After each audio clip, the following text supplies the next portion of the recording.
at bay. The Tampa Bay Bucs, Super Bowl 55.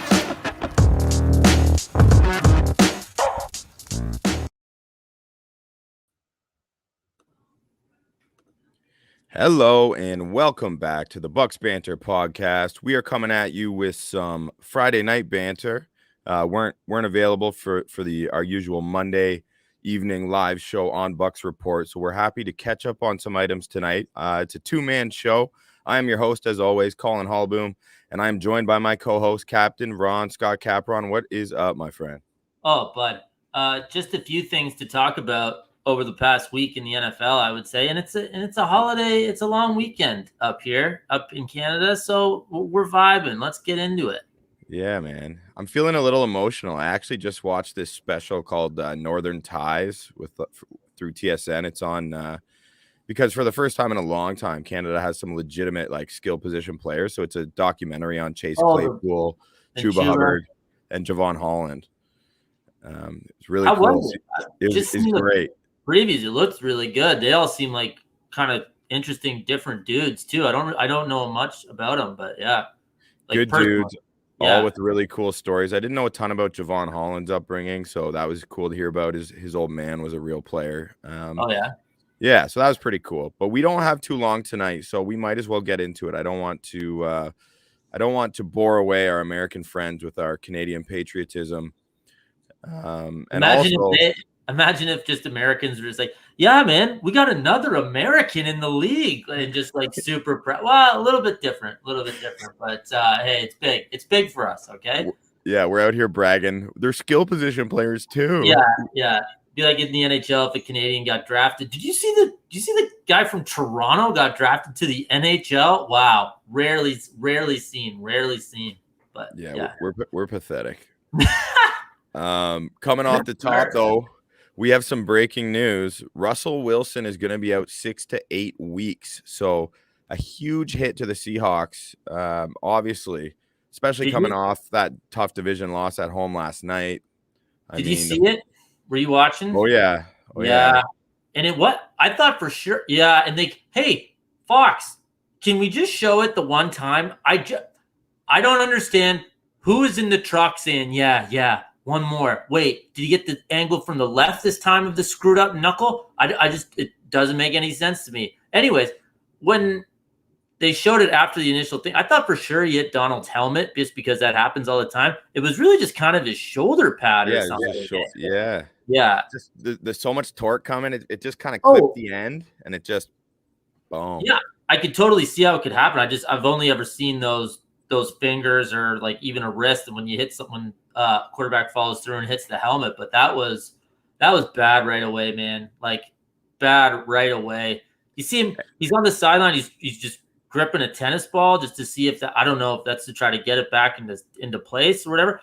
I figured, all right, yeah, he's not going back in the game. Not that I know anything about the human body. It's actually alarming how little I know, to be completely honest. But 6 to 8 weeks, I thought that was shocking.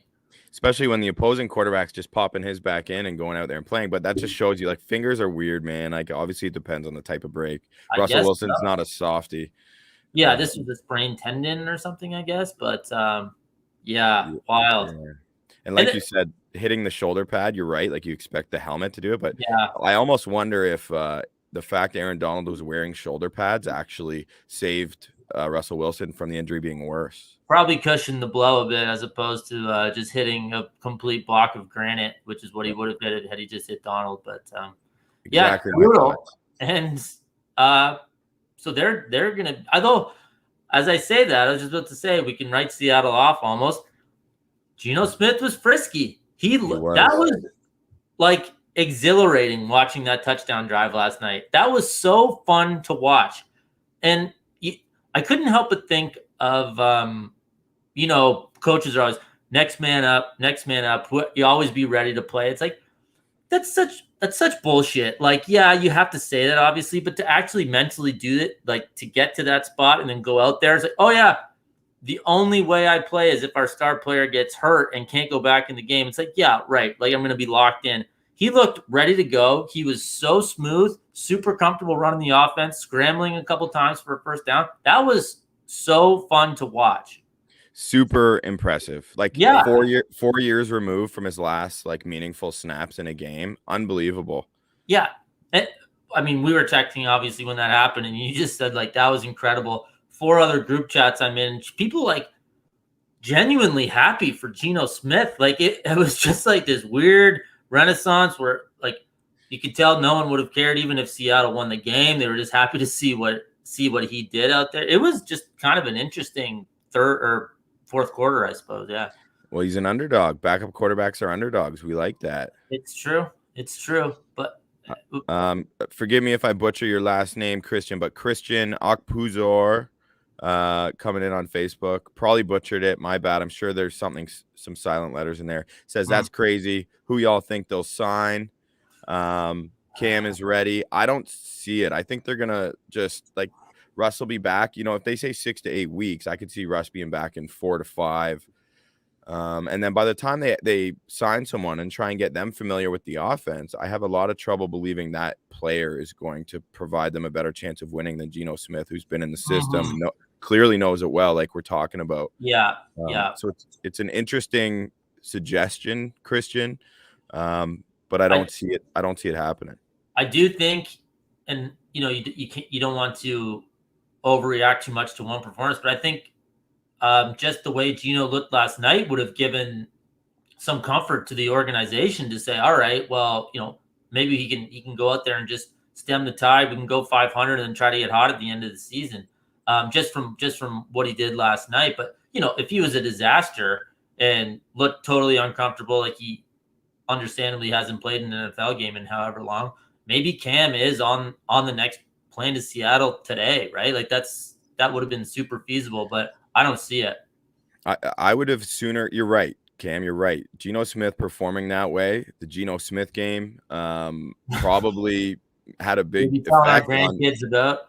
Well, no, but in terms of Seattle, it probably made them think he can hold the fort down. Like a guy I could see them more realistically trying to acquire would be someone like Nick Foles, who's third string in Chicago.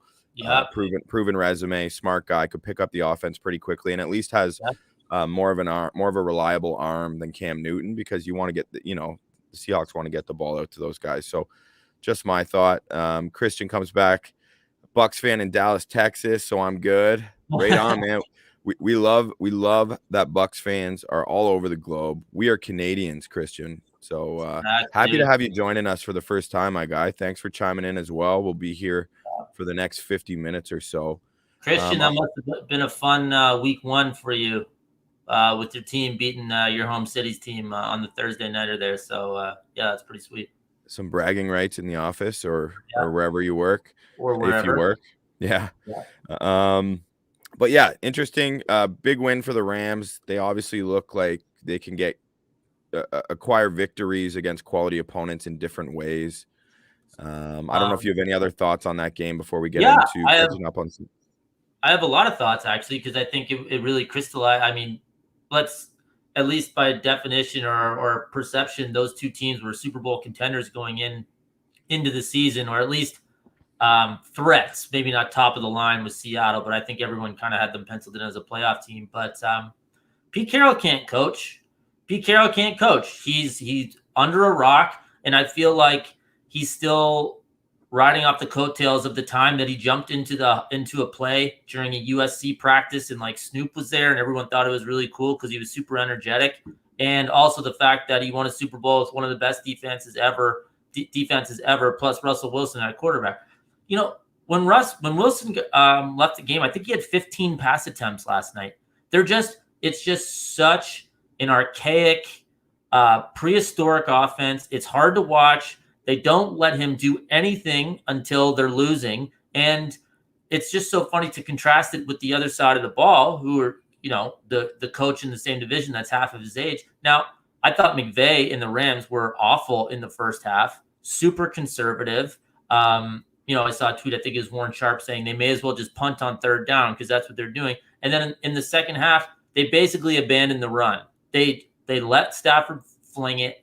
I don't know, Woods and Cooper Kupp had a combined like 20 catches for 240 yards or something like that. And that's what you do. Put the ball in your best player's hands, and then that opens up the run. They broke off a couple big runs to run their lead up at the end of the third quarter there. It just, these coaches are so scared. They're so scared. It's unbelievable to watch. Even these guys that are perceived as good coaches. And that was such an illuminating scene last night, because I don't know how anyone could perceive it any other way who watched the game.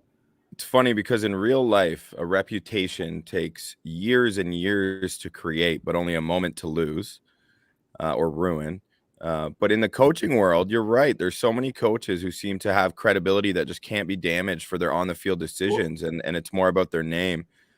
Yeah, that's exactly right? like, what has to happen for it to be determined that Pete Carroll is not a good coach. Like, I'm not even, this isn't rhetorical. Like, literally, what needs to happen for people to flip and realize that he's just not? Yeah, I'm sure he's a good guy, and people want to play for him, and there's a definite advantage to that. But what are we like? Look at their offense. It's like malpractice what they're doing with Russell Wilson. It's so bad. It's so bad. And then they're putting him in 3rd and 7 every single time, and he has to just run around and make a play, which opens him up to getting hurt. This is separate, obviously. That was just a routine follow through on a throw. I'm not trying to blame him for this most recent injury, but it could happen. It could happen. Like, he's running for his life out there.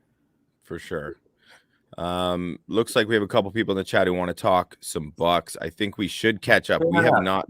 Bucks banter has not addressed the ugly win over the Patriots in Tom Brady's return to Foxboro last Sunday night. Couple observations from my end. I mean, the weather proved to be much more of a factor than anticipated, for one, especially for Brady. Like, he was missing throws. He was missing throws you just don't see him miss. So he was a foot high on so many outs to Brown and just a couple ones over the middle. Just, wet ball. I get it, but yeah, it was weird to watch.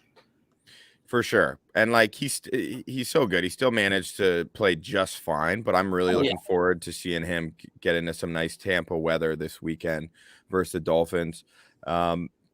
It has gotten to a point. So the Bucs gave up -1 rushing yards. So they gained a yard, their defense, in terms of their rushing against statistics. Obviously, it's a product primarily of teams trying to take advantage of where the Bucs are susceptible, which are those short breaking routes, right? And teams are throwing at an unprecedented rate, which is also just kind of making the numbers for the Buccaneers passing defense look that much more atrocious. But it's real. That's the best way to try to beat them. So Belichick's a smart guy. He runs the ball a lot. He likes his backs, as we all know. But they barely ran the ball. But regardless, the Bucs run D does still look fantastic. They're incredibly accomplished, and that was clear, especially in a game like that with the weather. Lots of factors at play, but it doesn't matter. If you give up -1 rushing yard, that's an impressive caveat on what was otherwise an ugly victory. Yeah. Other thing, Richard Sherman played every defensive snap but one, and heading into the game, he was signed a few days before. He hasn't played in a long time, coming off major injury.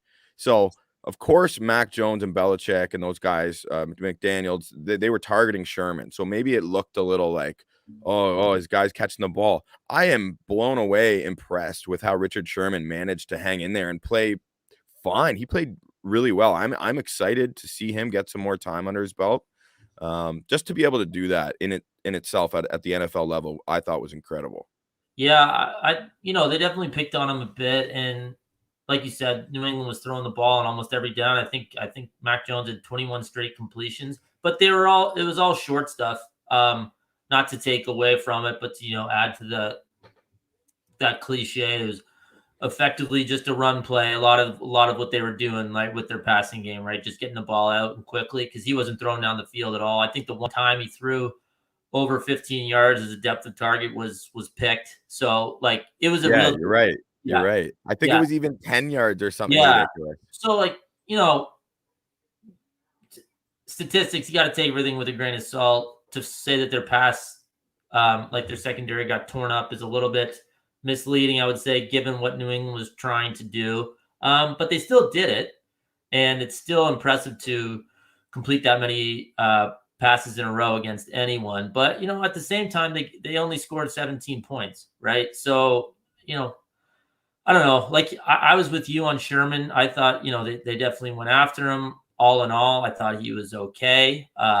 Good sign. And then he'll obviously has the 10 days to kind of get used to everything. Go back to or go maybe not even go back to Tampa. Maybe go to Tampa for the first time after the New England game. Or sorry, not 10 days. They played on Sunday. Feels like I don't know how long ago. But just to get used to it and hopefully feel more comfortable in this week's game against Miami. A few other thoughts just on the game as a fan. So I don't know, but I just this is more of a game situation thing. I wanted to talk about this with you and see what you were thinking. So it's fourth. I think it's whatever. It was a 53-yard field goal that Folk tried, right? It's in the rain. Okay, so it's 4th and 3 at the 36 or 35. There's 56 or 57 seconds left. If you make that, which Brady's getting the ball with almost a minute, all the time in the world, it's like I don't know why it's not ever just outlined. Like it's just not that hard to get into field goal range at the end of the game. It's just not that hard. Like unless you turn the ball over. You know what it is, Scott? It's funny because obviously I was happy to see them trying to attempt the kick. You should always do what the other team doesn't want you to do. And the Bucs were happy to see them line up for a field goal in those horrible conditions from that far away with that much time left on the clock. Yeah.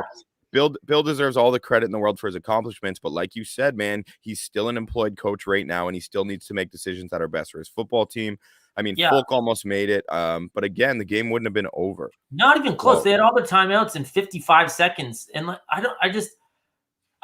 to me, you're free rolling there if you're the Bucs. Like, okay, he misses it, we literally win the game. He makes it, we have 55 seconds to get about 40 yards to have a realistic shot to win it. Like, I don't know. I was perplexed by the decision. Maybe if he didn't have a rookie quarterback, then he would have went for it on 4th and 3 there. But I just thought it was incorrect, like straight up the wrong thing to do.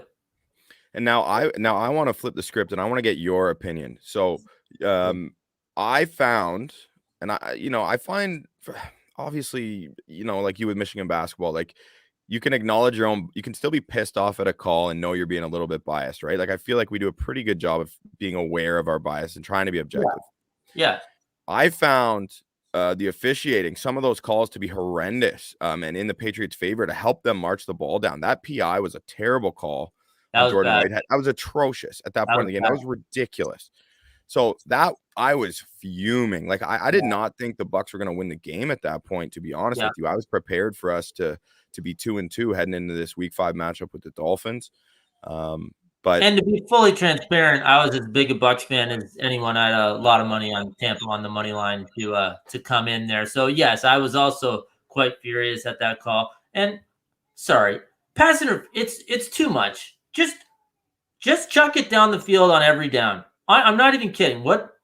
It's your best offense. Underthrow it. Have the receiver come back to it. The receiver and the defensive back has to tackle you. Like it's one of the few things that college does right in general. The NCAA is that pass interference is only 15 yards. We have to change that. It's hard enough to be. And it's hard enough to be a DB as it is. It's probably the hardest position on the field outside of the thinking element of being a quarterback. I mean, what more how can you be a good defensive back? Like, is Jalen Ramsey the greatest athlete in the history of the world? Like how can these guys? And he just grabbed DK Metcalf's shoulder and turned him around on like a normal a square in yesterday because he had to and then obviously then he said he didn't do it and they showed the review or the replay and he's literally grabbed his shoulder pad, but it's so impossible. And that's just throw the ball up there. Honestly, like I'm not kidding. Just do it all the time. And it just kills you. It's a 48-yard penalty sometimes or whatever it can. It's like it's ridiculous. It's so does not need to happen. And I don't know. But sorry, we're talking about that drive. Yeah, that pass interference was brutal. I'm trying to think.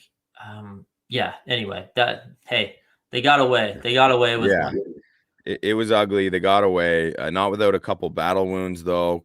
CB1, our most important player in the secondary, Carlton Davis down with what appears to be a pretty serious quad injury. He's out indefinitely. Obviously, Sean Murphy-Bunting is also out for a while, for the foreseeable future. So that hurts. There were a lot of people on my timeline, myself included. I was a little frustrated to see Carlton Davis on punt return coverage, where that injury took place. I know it's a freak thing and whatever. And I think they were expecting a fake punt. So that's why he was out there, right? Like if they're expecting them to throw the ball, they just decide to leave him on the field. I'm not even in hindsight that critical of that decision. But anyway, really unfortunate with all of the woes going on the back end of the Buccaneers defense for them to lose their most reliable player who's been having a fantastic season, coming off a fantastic season last year. Carlton Davis is going to get paid like a top 10 corner, potentially like a top 5 corner, the way the contracts work each year. They begin to reset the market. So we'll see if he ends up with the Bucs. I just want him to get healthy as soon as possible. I'm going to talk. I mean, if there's Jamel Dean, by the way, is coming back. He's coming back this week. So that's good news. At least Jamel Dean will be back in the mix. And Pierre Desir, Richard Sherman, those guys are going to be more familiar with the defense this week. And I expect them to look sharper against an inadequate passing offense led by Jacoby Brissett by the Miami Dolphins. So it's a great opportunity for those guys to get their noses wet or whatever that's saying is, and I don't know if that works. We know where you're going. We know where you're going with it. Dogs have wet noses, and they're healthy. They do. Dogs, whatever. Sure. Yeah. Yeah. Eugene Thomas says he's loving the banter. Expects the officiating to get worse. There is no accountability. Thanks for jumping in. Buck, what you heard, baby. And Christian comes back on Facebook to say Carlton on punt was stupid. Like, dude, really? That's the high risk play. A lot of Bucs fans share in your frustration with that, Christian. Like I said, I expect it was because they were expecting a fake punt. But I've had a busy week. I wasn't even able to listen or watch all the press conferences like I usually do. So I haven't actually heard BA address that specifically. Regardless, though, let's move onward. Let's discuss this matchup with the Dolphins. Miami's 1-3. They had a tough schedule to start the season. They've lost 3 in a row to the Bills, Raiders, and Colts. They needed that one last week. Yeah, in a big way. Yeah, and they look tough, man. And Brissett looked awful. Yeah. So I had Waddle. Over I think it was under 50 yards. It was 45 yards receiving. And he had 3 receptions for 33 yards by the start of the second quarter. So I was counting my money. And then sure enough, Brissett, I tune in for a little bit just to be how has he not got it yet? What's going on here? Give him the ball. Oh my God. I watched Brissett airmail 2 little swing passes to Waddle. And I was just okay, Brissett, you're not. I remember him being a little more competent than what I saw last week. So Tua is still injured with his cracked ribs. Tua has looked awful too. Miami is not in the place where I think their fans expected them to be. Their defense has not been as strong as a lot of people expected, especially with how talented their DBs are. I mean, Xavier Howard and Byron Jones looks like are both going to play. Byron Jones has been banged up, but it sounds like he's going to play. But their offense isn't helping them at all either, right? They're not getting out to leads. They're hey, I'm not. The defense has been underwhelming and all that, but they're just one of those teams that's had basically the nightmare start. Yeah. Now your reward is going to play at Tampa. This is a tough scene for the Dolphins, man. If only they'd been listening to our podcast, they'd have known that we were extremely pessimistic regarding the 2 offensive coordinator approach, and clearly it's not working.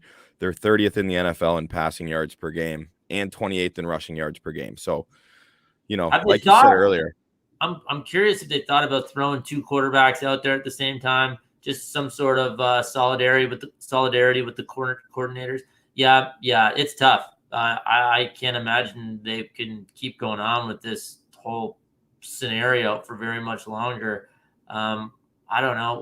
Let's get into the game. Let's see what you think about it. But yeah, I think Tampa's going to absolutely roll them. Yeah, I think so too. And I mentioned Jamel Dean coming back to help our secondary. JPP is also going to be back. You can't keep JPP on the sidelines for long It's been a little bit mysterious with that injury, with that injured shoulder, but he's been back at practice in a limited role, but he's going to be ready to rock. I mean, I'm happy to give him some snaps, but if he's at all banged up still, like, let's let JTS Tryon Shoyinka roll, man. Like, he looked awesome last weekend, eh? Do you know, did he pop on tape to you or what with those 2 sacks? Yeah. I mean, just look at the guy. He is an absolute mutant out there, freak. You have Vita Vea gloveless in the rain, just wrecking an entire offensive line. And yeah, no shade to JTS, but he's just coming in and cleaning up the mess, right? But he's finishing sacks. He's like, there is no getting away from that guy with his reach, his speed. Like, he is going to finish that play and make that play. I mean, he's awesome. He's so fun to watch. But not to be all football nerd, like, I wanted to talk about this during the Pats thing. Is like, Vea is incredible.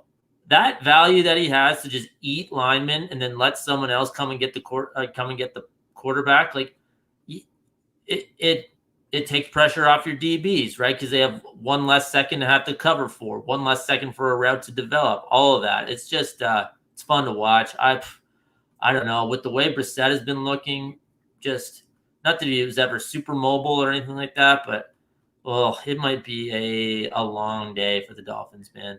Yeah, and that offensive line, man. Right. And I love hearing you give us some objective respect for Vita Vea. I feel like the mainstream media is also finally giving him his due. I mean, he missed most of last season, but Bucs fans know how dominant he's been, like, low key, since he entered the league, and it's really nice to see it on display. We're getting all these primetime games, right? That helps with the exposure. He's right now he's the best true nose tackle in football. So, that's so almost He's so valuable. Gio Bernard is also going to be back. So Jamel Dean, JPP, and Gio Bernard coming off the injured reserve. I hope they're not risking themselves. But again, we got a cushy schedule. And so I just want to mention that quickly before we move on to our best bets and then some other things we have on our minds. So in terms of looking ahead, the Buccaneers, so, like, they've obviously, as a team, in my opinion, had an underwhelming or, like, at least not super dominant performance overall throughout the first 4 weeks of the season. There's only one team in the league with a better record. Okay, so that being said, one team in the league has a better record, the Arizona Cardinals. So I want the next 8 games for the Bucs are extremely winnable, to put it lightly. And I want to reel them off in case anyone hasn't been as greedy as me and looked ahead this far. So we got the Dolphins. We got the Dolphins this week. Then we got the Eagles. Then we got the Bears. Then we got the Saints. Then we got a bye in week 9. Then we got Washington football team. Then we got the New York Giants in that NFC East crossover. Continued. Then we got the Colts. Then we got the Falcons. So, like some okay teams who could put up a fight, but I'm feeling really good being 3-1 with how we've played going into this stretch of games. Zero playoff teams, right? Unless the Saints maybe march in. Oh, this year, yeah. I thought you meant, like, I guess 0 teams that you would feel comfortable. Yeah, I guess the Colts, that division is a dumpster fire. They might just kind of emerge, but I would agree, Cap. Probably 0. Probably 0. Washington, I guess, would be the best bet. I think. I like Washington. And they played them. They played them great last year in that playoff game. Not going to be easy, but it's not a juggernaut game. You're not, it's not at Green Bay or something like that. No. Wow, you'd really be hoping for a 7-1 stretch there, and then you're 10-2 and feeling pretty good. That's, anything can happen, obviously, and I know that's literally 2 months from now, the end of this stretch of games. But wow, that is pretty promising for the Bucs. For sure. Justin Larson would love to see the tight end group step up this week without Gronk. Glad you brought that up, Justin. You brought that up. Justin, where have you been all my life? Like, honestly, just coming in hot. We wanted to talk tight ends, and this is all right. Let's go, Call. Let's hear it. We always want to talk tight ends. It's not even that I had something prepared. It's more that I just, like, appreciate that thought, because I was expecting Cam Brate. I didn't pay attention to the weather going into last week. I had so much other Bucs stuff to consume. No one's really talking about the weather. It's Brady and Foxboro. Who cares what the goddamn weather is? Like, he's going to dominate. It was a huge factor. And Cam Brate, I expected to fill in quite admirably, especially as a pass catcher. Brady has shown an affinity to like throwing the ball to Cam Brate. Yeah. He has great hand. He throws trophies to Cam Brate. So anyway, that's one of my bets for this week, but the line isn't out for receiving yards. It was 32.5 last week. Brate just missed it, but he dropped like 3 balls. Like, it was really frustrating. Yeah. So receiving wise, Cam Brate's going to step up this week. I'm confident in that. I would love to see OJ Howard get a couple balls his way. You know what, man? Yeah. How long are we going to wait on OJ Howard? Right? I hate to say it. Right? He's been on the team for a while. I know he's been hurt. I know hey, let's see. Maybe he'll step up. But I think what it really accentuates to me is Gronk is just so good. Like, his hands are so good. He's such a big target. He has Brady's trust in the red zone. They struggled in the red zone. They left a ton of points on the board in the first half last week. Big time. No doubt. And I like Cameron Brate, but he's clearly, a notch below a Gronk, which isn't a slight. Gronk is the best tight end of all time. But, sure, you have all those other weapons, but I think every quarterback has a go-to in that red zone area, and they missed Gronk last week. So let's see. It'll be interesting to see what they do in the red zone this week. Maybe more Evans targets, maybe more screens for Fournette, something like that. Or Brate steps up and makes some plays. It'll be interesting to watch. For sure. And you're right, man. Gronk is literally a better version of OJ Howard as a blocker and a better receiver than Cam Brate, all in one guy. It's like having 2 guys on the field. So we'll see if we get, it's amazing. So, but I do expect Cam Brate can catch, though. He can catch. Last week wasn't a good chance for him. So I think we will see that, to answer your question, Justin Larson, or mention what you were talking about. Buck, what you heard says OJ will get his touches this season. I don't think he's 100%. Definitely still working his way back. That's for sure. And I think he's got to work his way back in Brady's, good graces in terms of gaining his trust. I don't know. This is a big opportunity for him in practice, right? Let's not forget that. Let's see him catching some balls, being effective in practice against a scout team. And usually that'll translate to some more looks on game day. We'll see. So, that's where we're at with the Buccaneers, coming off an ugly but a win nonetheless in Foxboro. Important for the team morale and for Tom Brady to get that. What were you going to say? Just a weird game, weird situation. Sunday night, Brady, Belichick back in New England. They're the better team, and they didn't look great, but to win the game and just be done with it, they must be so happy to just put that one in the rearview mirror. Honestly, Belichick's weird. Everything about what happened is weird. They won, and that's why I wasn't trying to draw too many conclusions from the game or how anyone looked. It was like, all right, just chalk it up, and then literally on to the next one. For sure. Now, Cap, I had told you privately that we were going to jump right into our weekly best bets, but we're doing pretty good for time here. I'd like to finish with that and just talk about a couple around the league items first, if you're okay with that. I think I could work it in. Yeah, I think I can do that. Yeah. So the Carolina Panthers, while the Buccaneers have their depleted secondary, the Panthers, after trading for former top 10 pick just last year by giving up a okay tight end, acquired CJ Henderson. And this week, when it was reported that Stephon Gilmore was going to be released, however, there was, that was a strategic move by the Pats. That was to say, he's going to be out there. So if you want to get him, if you don't want him to be an unrestricted free agent and sign wherever he wants, you better give us something. And Scott Fitterer, who is a GM who I've been just applauding since the draft, new GM in Carolina, for the work he did drafting, because they had one of my favorite drafts in the entire league, has been very aggressive. And he went and he got Stephon Gilmore. And I think that's big for them with the JC Horn injury.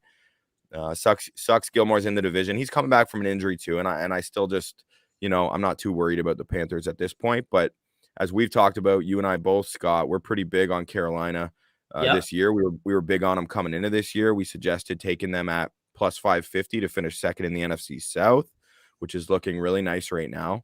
And you had also brought up, and I strongly agreed with the Matt Rule for Coach of the Year take, which I also bet. So just for anyone who hasn't been following with the podcast, we were high on the Panthers coming into this year. Yeah. Their defense looks fantastic. And bringing Gilmore in sure as hell isn't going to hurt. Yep. So I think it's a great job by Fitterer. I think this GM's doing a hell of a job. He's a former Seattle guy, right? He helped build the Legion of Boom and all that there. So he's got a body of work to go with these this flurry of activity he has done, and I think he's doing a bang up job there. Just a great pickup. Gilmore is still really, really good. He's only going to help, but I mean, they could have used him this past week against Dallas, to be honest, because Dak was carving him up pretty good. But Carolina in general, I think they're a solid team. I think they can have the potential to sneak into that last wild card spot. I think 9 or 8 or 10, 9 and 8 or 10 and 7 is really in play. This week, that loss to me was more about Dallas. I think Dallas is legitimately really good. They are. So, I know the score was, excuse me, the score was a little bit closer than the actual game, played out. I think it was 36-28, but I don't think anyone watching it would have thought it was an 8-point game. But to me, that was more Dallas is good. You're going to really have to score a ton to beat them because they are absolutely rolling on offense right now. And, they don't have Jason Garrett as the head coach. So huge help, although it is still McCarthy. But but they got a great OC. Yeah. Lots of Kellen Moore head coaching buzz. Just where is he going to go? What job is he going to pick, basically? Or will Jerry Jones just empty the freaking or back up the Brinks truck to just say, hey, just stay here as the offensive coordinator until this guy screws up, and then we'll just hire you. I don't know. We'll see what goes on. Or promote you. And the other big name that was released, speaking of the Dallas Cowboys, was Jalen Smith. And the Packers scooped him up. So I think that's a good move for them. It was a little surprising at first, them wanting to get off him, but I guess his play's been declining. They're so happy with Micah Parsons, and they never picked up Van Der Esch's 5th-year option on his rookie contract, so he's going to be an unrestricted free agent this year. So some big investments in that linebacker position being more or less given up on. But you're right. I'm with you, Scott, in terms of Dallas being a legit team. The offense looks fantastic, he's really good. Dak has earned my respect in a way that I can't recall a player, me being so wrong about a guy as Dak. Like, I just didn't think he was this good, like, in the NFL. So yeah, I think he is. Not to rub it. I'm not saying that I was. I always thought he was good. Like, people were like, are arguing whether or not Dak was good. Yeah, man, he's good. But now he's like top 5 type stuff. Really, he can make any single throw, total command of the offense. And, like, he has to be the quarterback and face of that absolute circus of a franchise. Like, that's not easy either, right? So, I don't know. Dallas is doing a lot to make me think about what's going to happen in the NFC come playoff time. But, yeah, I was listening. Sorry, just talking about the Jalen Smith thing. I was listening to a podcast with a Dallas beat writer this week, and they just said organization absolutely loves him. Everyone would want their daughter to marry him, but he just wasn't playing well enough. It was one of those, like, they were literally hanging on just because he had been such a good teammate, such a hard worker, all that stuff, but he wasn't justifying being paid whatever he was making. I think it was $7 or $8 million. So them's the breaks in the old NFL. They just cut you like that. So good to see that he landed in Green Bay at least. For sure. And Scott, I want to bring up a little something that I know. So for any new listeners, again, Scott, I got to give it to you, man. Like, when we did our AFC South preview, you demanded like a full 3 minutes to rant about Urban Meyer and how you think it was going to be an absolute failure. Like, I swear to God, we got to pull up that clip for your sake, and you got to post it on your Twitter, and I'll post it because it's super. You literally called it to be something as ridiculous as this, just saying it won't work. Like, you had great conviction when you said it. And we don't need to get into the details about Meyer putting his fingers where he shouldn't, skipping his team's flight home, coming off a tough loss in a game where they were starting to show some life. After that Thursday nighter, he stayed versus the Bengals. He stayed in Ohio to see his grandkids, and then all these videos start coming out. So I wanted to open the floor to you, Mr. Capron, because I know you're not exactly in the Urban Meyer fan club. Okay, so it's just like where to start. right? This was so obvious. He is such a dick. He is just such an absolute dick. Why he thought he would take a team that lost 15 straight games last year, and that would be his team that he would his franchise that he would rebuild and mold under the Urban Meyer old school college offense or whatever that's not working in the NFL. It's just unreal. So from a football perspective, I'm not surprised because I didn't think he could coach in the NFL. I certainly didn't think he could handle. I didn't think he could handle going 8-9, let alone 2-15 here. So good luck with that. He faked a heart attack when he was at Florida to get out of the year when they went 11-1 or 12-1 and I think won the Sugar Bowl. So is good that luck. a fact? Yeah, it's a fact. Everyone knows that. Yeah, he faked health concerns. He left. Oh, so they didn't win the national championship that year. Sorry, Urban. Sorry. But he faked the heart attack. Like that. Yeah, he said he had a heart attack. It's like basically a known thing that he faked it just to get out of having to coach because they were 11-1, or maybe it was the one year they went 9-3 and he couldn't handle it like an absolute lunatic. And he needed to take some time and spend some time with the family. So you know what he decided to do after leaving Florida? He takes the low-stress Ohio State job. You know what I mean? There's no expectations there. There's no reason where you could be a complete lunatic there coaching at one of the biggest brands in all of sports, and you're going to do that. So where am I here? So football-wise, ridiculous. The fact that he's an absolute prick, shocking. Like the comments coming out of the Jags locker room could not be more on brand. And I'm sorry. Listen, I've been right about 4 times in my entire life, but I'm going to take this one, all right? I'm taking this one as one of my biggest because, of course, they're not going to like him. He's coaching them like they're college kids. These are professionals. He doesn't have this weird ability to hang over everyone. Oh, I have your scholarship for next year, or maybe you don't have it. While he's making $6 or $7 million at Ohio State, the NFL guys are making more than him. It just doesn't work. He's an asshole. All these stories are coming out where he just would drive on the other side of the road and at the Ohio State campus and expect people to move and not say anything. Or he golfs at Muirfield Village, which is Jack Nicklaus's course, where they have a PGA Tour event, and he'll only wear gym shorts and refuses to do anything because he's just so arrogant. He's such an asshole. That's not going to fly, and it's not flying. They're terrible. They hate him. He's talking. Sorry, I'm halfway done. He's talking about own your mistakes. His apology, if you want to call that, was ridiculous, and of course doesn't own anything. We haven't even gotten to the fact that so he gets dragged onto the dance floor. Didn't look like you were dragged, man. Looked like you were sitting at a bar stool. Literally sitting. Okay, who is that chick that you're with, by the way, while you're visiting your grandkids at your own restaurant? Get the fuck out of my face. He's such a prick. He's such a prick, and I just couldn't be happier that it's going this poorly. It's so satisfying because he's like a documented asshole. You know what I mean? It's not like, oh, we don't really know. It turns out, no, he's just an asshole. All right. What do you got? Do you feel better? I'm so worked up right now just because all this comes out and I truly dislike I don't know. Just thought, wow, that guy is a prick. He seems like a prick, and then it comes out that he's a prick. You know what's so this is the one thing that I would one time I was like, man, Dwight Howard is such an asshole. I bet that guy, and then I bet he's got a bunch of kids.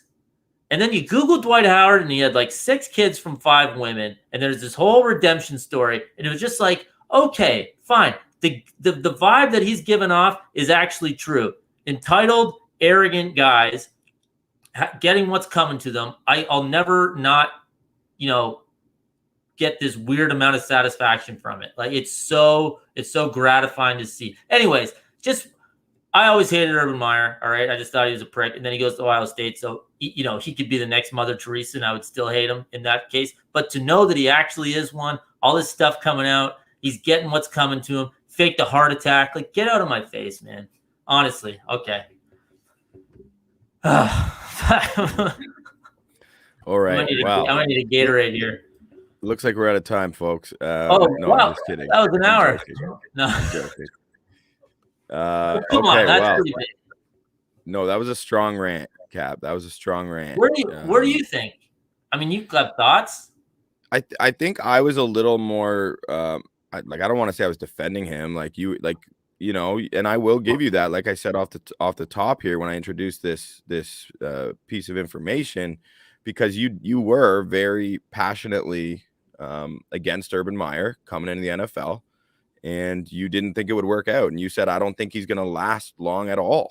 You may have even said this season like it's not going to last. So you called it with great conviction. So I applaud you for that. I applaud you for this rant. I was a little, I was kind of playing the like mediator, like, well, Cap, he's pretty accomplished coach, and you are a diehard Michigan fan. Like maybe that could have something to do with it. So perhaps, yeah. Regardless, I definitely think he's a dick now. So yeah. And he's got two daughters. I got two daughters. Like, there's extra reasons why I don't like it. Tim Tebow was choking up today explaining it. He calls Urban Meyer's wife Miss Lucy or Miss Shelley. Miss Shelley? Well, Miss Shelley's like a mother to me, and I'm okay. I talked to Miss Shelley. I've talked to Coach. I'm like, shut up, Tim Tebow. Honestly, poke my goddamn eyeballs out, or like cut my ears off, as opposed to have to hear that. Tim Tebow, you're a 34-year-old man. You're calling your former coach from 15 years ago his wife Miss Shelley. Like, oh my God, it's so cringy. Honestly, dude, the thing that offends me the least about what is the fact that he was with some chick. I don't even care. Like, yeah, obviously that's disgusting. You have a wife and you're always talking about your family, and like you're constantly leaving jobs to spend more time with your family. He also left the Ohio State job to, be an analyst for Fox. Oh, right, because that doesn't take up much time. Also, it's in Los Angeles. Yeah, that's a good time to spend with your family. Oh, he's such a dick. But like, okay, yeah, he got caught with the girl. I don't understand. Like, you're Urban Meyer and you're in Ohio. What do you think? Like, what do you think people are doing with their phones constantly? Like, I got filmed going to the store today because I had like only one shoe on. Guess what? He's getting filmed no matter what he does, and he's in a public place. Like, oh my God, it's just so ridiculous. It's so bad. It's such a bad look. Okay, I'm cutting you off there. We got to move on from Urban Meyer, Scott. Okay. I think more for your health and safety. And yeah, let me get my heart medicine. And we're up against the time, so we'll need to be time efficient. Okay. Two more items I just wanted to mention. You got to acknowledge the Cardinals are only undefeated team. Kyler's a current MVP frontrunner. So fun. Yeah, so fun. How do you not love watching Kyler Murray play, man? There's some great quarterbacks in the NFL right now, eh? Oh, like there are some teams different too. Like there's so many potential matchups we can get on a Sunday where it's like, okay, I want to watch those two guys play, right? Like, yeah, awesome. or even just one of them against a good defense. Like, there's just so many scenarios where these quarterbacks are worth tuning into. And like you said, they do it in so many different ways, comparing a Kyler's greatness to a Justin Herbert's greatness to a Lamar Jackson to a Josh Allen to Mahomes. Like, there's some to Brady. They're all so different. That's what makes that position so cool. Rodgers and Dak. Yeah, it's awesome. It's great. And then also, speaking of the quarterback position, Justin Fields and Trey Lance have both assumed the starting quarterback duties for their respective teams. Same week 5, they're going to come out. I'm not going to be like viewing them through like an hourglass, one eye on each guy, because they're in completely different situations. I expect Trey Lance to be really effective and to be an upgrade from Garoppolo. Maybe not this week, but I think he's in a far better situation to succeed than Fields is with how the offense is being called. I listened to some pretty interesting insight in terms of how Justin Fields was not set up to fail in his debut against the Lions, in terms of like he'd never run an RPO offense successfully in college. It's just not who he is. Just because he's super fast and athletic doesn't mean he's a run pass option guy. You know what I mean? Yeah, and they ran it like 27% of the snaps against not the Lions game, his first game. That was really like not a good performance. But then Nagy gave up the play calling duties to their OC or whoever it is, and they decreased that significantly last week versus the Lions. So I'm hoping the Bears will continue to modify their plans to suit the player, right? We were more or less alluding to the same concept in terms of stubborn coaches not adapting. So we'll see what happens with that. But I'm not judging Justin Fields in a vacuum based on this year, because I think there's a lot of issues that need to be worked out from the top down with that franchise, which is the polar opposite of the situation that Trey Lance is in with the Niners. But yeah, okay. If Justin Fields gets a pass this year, that's fine with me, whatever. But Nagy doesn't. If it looks anything similar to what that display was against the Browns, then they could fire him. They could leave him at the 50-yard line, honestly, because that was unbearable and not even trying to win. So let's hope for the city of Chicago's sake, Justin Fields' sake, everyone, they actually run something to put him in a good spot to try to maximize him this week. Because if not, I don't care that they're playing the Lions. If they look like they did against the Browns, they're going to get beat. So for sure. So yeah, that was more or less a couple things. They're playing the Raiders. Sorry, they're playing the Raiders. Right. Sorry. Yeah. So we don't have long cap, but that's okay because neither of us are like super heavy in terms of our bets for this week, at least yet. I'm gonna really try and focus. Like I had a really tough week 3 of the NFL season, betting wise. Last week was fine, but I haven't had like a really good week yet, so I'm not out here trying to like tell people to follow me. I gotta get back on the horse myself first. Yeah. But that being said, I'm welcome to talk about it, and I still have some picks that I got my eye on. But I say that to say I'm gonna really try and keep an eye on in-play player props. So I'm gonna just have guys. I have their lines, and I'm gonna see like that. Like those are the bets I've been winning still. When a guy, a proven performer, is, say the first 4 drives of the game is pretty quiet. Post a screenshot this week, bud. As soon as you fire one, tweet it out. As soon as you fire away. Yeah, that's a good point. I mean, I don't want to advertise my bank account, like what my status is at. I think we have the technology to, like erase that out, maybe crop it. Right. Yeah. So we'll get there. We'll get there. I think you can do it. Yeah. Okay. I'd like to see it. Like, I mean, we're talking during the games about your bets, but I'd love to see who you're hitting on the in play, because I'm not a big props guy. So if you're seeing value during the game on props, and let's do it. People want to see it. So sounds good. Fair enough. Yeah. I was on Robert Woods over receptions and receiving yards last night, actually. Oh, beautiful. That was easy. So that was nice. His over under was 60.5. And that was really just like a matter of like, they're going to get him involved because he's been so quiet to start the year. Anyway, that worked out. What I like, one player prop I like is Damian Harris over 70.5 rushing yards at the Houston Texans. It's minus 105. I know it's a pretty high number, but I think he's been quiet the last 2 weeks. Patriots were playing 2 of the best run defenses in the NFL, and I think Belichick's going to want to reestablish the ground game against a poor run defense, which the Houston Texans are very poor at. And I think the game script is just going to line up really nicely for them to be grounding and pounding the ball with Damian Harris. So that's what I got my eye on, as well as the rushing attempts. The rushing attempts isn't juicy enough, though. It's like minus 125. So we'll see if that moves before the game. I'm going to quickly zip through mine, and then I'm going to let you go. I'm also on Jamar Chase over 61.5 receiving yards. It's plus 100 at the Packers. As long as the Bengals stay in there, even if they're trailing a little bit, I think that presents a pretty appealing scenario for them to need to air it out a little bit more. And more importantly, Jair Alexander is out of this game. And as good as he is, and as good as I think the Packers are as a team, and they proved that last year, and they're really coming on now, I think their cornerback depth is extremely underwhelming. Kevin King is the cornerback starting opposite Jair Alexander. Like, it's not a good situation to be in. So it's either him or Eric Stokes, the rookie out of Georgia. Jamar Chase has been the most productive wide receiver in the NFL against man coverage. And the receivers they have there, with T. Higgins, assuming he's back, and Tyler Boyd, you can't really just bracket cover Jamar Chase necessarily. So I think that number is a little bit low, and I'm going to ride 61.5 over for Jamar Chase. Love it. And they're actually at home, I think, too. So just for whatever if that gives you a little more value just because they're at home, not playing on the road. But regardless, yeah, that's great. I think he's just been so good. He's just that dude, hey? Like you can tell right away, don't you think, Call? Like he just looks the part immediately.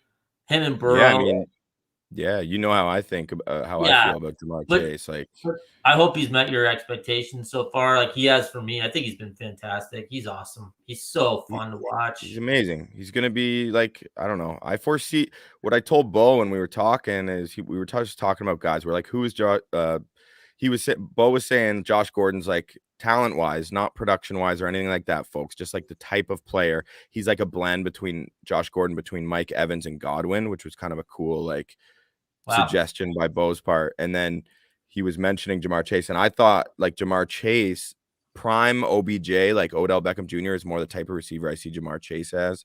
So that was just like, He's yeah. Well, all of that is pretty lofty, and I don't think any of it is out of the realm at all. He's awesome, dude. I might hop on that with you. Um, so my best bet, I got the Chiefs at -2.5. I see that it is now finally ping ponged up to 3. So I mean, not to be that guy, but I would much rather give it out at 2.5 than 3, but whatever. I guess we'll give it out at -3 right now. I'm also looking at the Chargers -2. I know that their home field advantage is absolutely nothing, but Baker's banged up. They even though they got out of the Minnesota with a game with the win last week, that was super sloppy. I think the Chargers are really good. This is less than anti-Browns and more just a pro Chargers pick. I think they're going to win.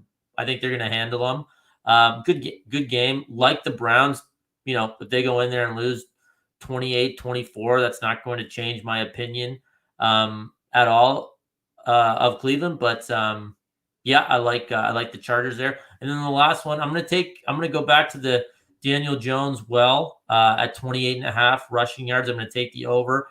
I can see that game getting a little bit higher scoring. Dallas has been putting up points. You can see Jones just having a scamper for a few, and he's been right around that number. Actually, he's been over. He missed his over. He missed that by a yard last week. He had 27 against New Orleans. So yeah, I'll stick with that. So we'll take the Chiefs, the Chargers, and Daniel Jones.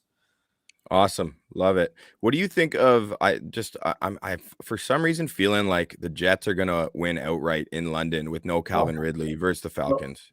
So that's so funny you bring that up because I've been really debating that game all week because no Calvin Ridley, all of a sudden, like he's not going personal reasons. He's not making the trip. To me, I wanted to take the Falcons just as a straight up, there's no reason to, but of course, the next week, nothing stays the same in this league. So Atlanta wins the game like 27-10 or something like that. But now it's just a complete stay away from Yeah. from me. Football wise, Especially it's the Jets too. Like, yeah, exactly. Like, could the Jets go and score 3 points? Yeah. Like, let's face it, they played well once, right? Like, let's not. Yeah. But Atlanta isn't exactly doing anything to make you want to run to the window with them either. So I've been trying to kind of, from an X and O standpoint, determine what I would do from like a narrative. And you know what? I'm just not going to bother because I've been back and forth on it the whole week. Alrighty, well, there you have it. It is 10 p.m., so we got to get out of here. There's another Bucs Report show coming up. Please follow Bucs Banter, subscribe on YouTube, and we look forward to seeing you next week, whether it's Monday night at 7, Friday night at 9, or both. Enjoy this Sunday, folks. Hopefully the Bucs put on a dominating performance. Thank you for listening. Be well.